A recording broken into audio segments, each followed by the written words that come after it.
विमल, पोलो, जोबा केसरी, हर पल मनाओ केसरी त्योहार। तो शुरुआत संजीव आपके साथ ही कर रही हूं। संजीव, ये 17 एजेंसियों के सर्वे 154 सीटों के साथ स्पष्ट बहुमत एनडीए को और महागठबंधन को 83 सीटें। ये जो बम्पर वोटिंग हुई है संजीव, क्योंकि आप लगातार ग्राउंड पर मौजूद रहे हैं पूरे बिहार चुनाव में, ये बम्पर वोटिंग क्या कह रही है भाई? मतलब तो उसके दो ही होंगे, या तो ये एंटी इनकम्बेंसी होगा ये, या फिर प्रो इनकम्बेंसी होगा।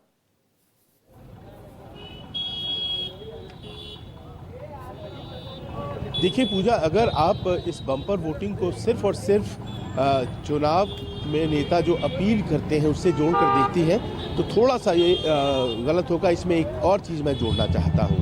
मैं सीमांचल के इलाके में कल था, किशनगंज में था, अभी मैं पटना में हूँ और मैंने वहाँ रियलाइज़ किया, जब आपसे बातचीत होती थी उस वक्त ये बात नहीं कही जाती थी, लेकिन जैसे ही ऑफ एयर होते थे, माइक हटता था, तो ज़्यादातर लोगों ने ये कहा कि इस क्षेत्र में सबसे ज़बरदस्त वोटिंग हो रही है और बाकी क्षेत्रों में भी हो रही है। किशनगंज में तो आप जानती हैं सबसे ज़्यादा वोटिंग हुई है। वो ये थी कि दरअसल वो साबित करना चाहते थे इस चुनाव के ज़रिए कि वो यही के हैं। वो जो एक SIR का सवाल था जिसके कारण से बहुत लोगों को ये डर लगने लगा था कि उनकी जो नागरिकता है कहीं वो संशय की स्थिति में तो नहीं पहुँच जाएगी। बहुत से लोग ऐसे थे जिनके पास सारे कागजात थे, फिर भी उन्हें डर लग रहा था। तो चुनाव एक ऐसा जरिया था उनके लिए ये साबित करना कि साहब हम इस देश के हैं और अगर कोई क्वेश्चन उठाएगा तो जाहिर है कि इस चुनाव में हमें वोट देने का जो हक दिया गया है हम उसको साइड कर सकते हैं।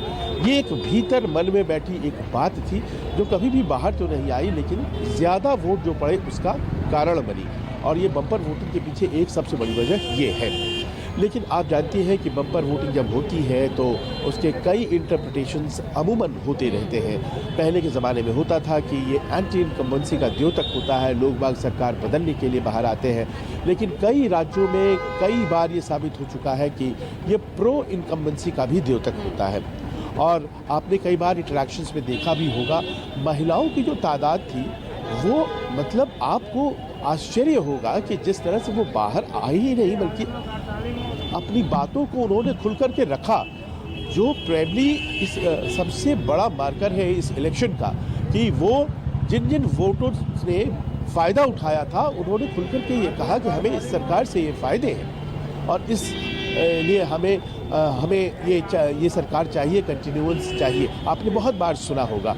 मैं इस वक्त पटना के बोइंग रोड चौराहे पर हूँ और यहाँ पर मेरे पीछे खान ग्लोबल स्टडीज़ है। आप जानती हैं खान सर का ये जो कोचिंग इंस्टीट्यूट है बहुत ज़्यादा पॉपुलर है। यहाँ पर गरीब घरों के बच्चे यहाँ आकर के पढ़ाई करते हैं और नौकरियों में अपियर होते हैं। जितनी नौकरियाँ दी गई हैं और एक गांव में 5 नौकरी बहुत बड़ा संदेश देती है और महिलाओं को ख़ास तौर पर जो आरक्षण दिया गया है, मदद इमदाद दी गई है, उसकी अपनी एक भूमिका है। इसको नतीजों से मत जोड़िएगा, एग्जिट पोल से मत जोड़िएगा, एक बड़ी बात है।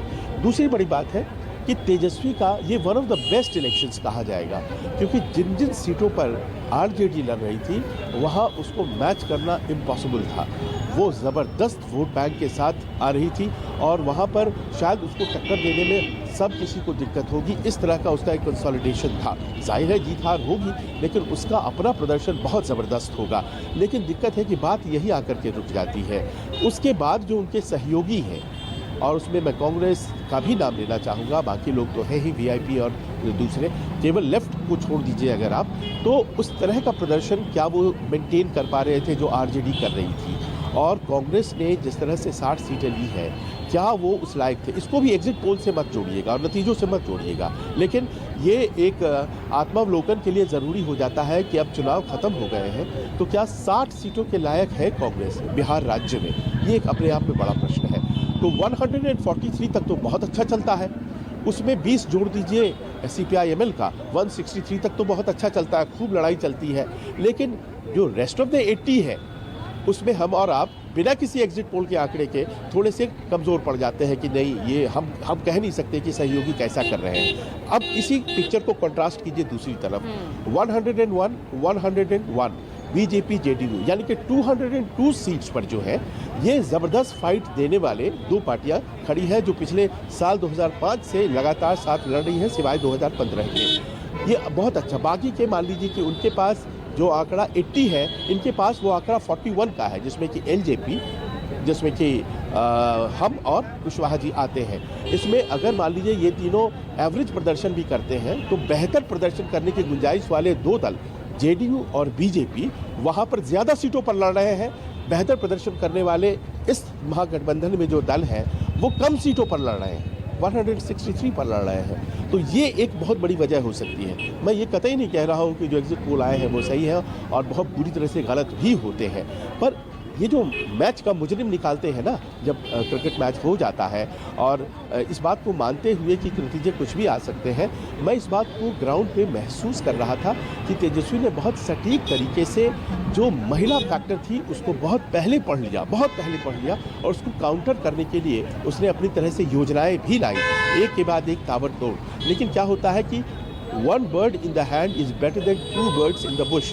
अगर हमें एक तरफ से मिल रहा है फिलहाल, तो हमें कोई कहता है कि आपको हम ये भी देंगे वो भी देंगे, तो ये देखिए ग्रामीण महिलाएं हैं, ये थोड़ा कम उस तरफ जाती हैं, जो प्राप्त हो रहा है वो ज़्यादा उनको अच्छा लगता है।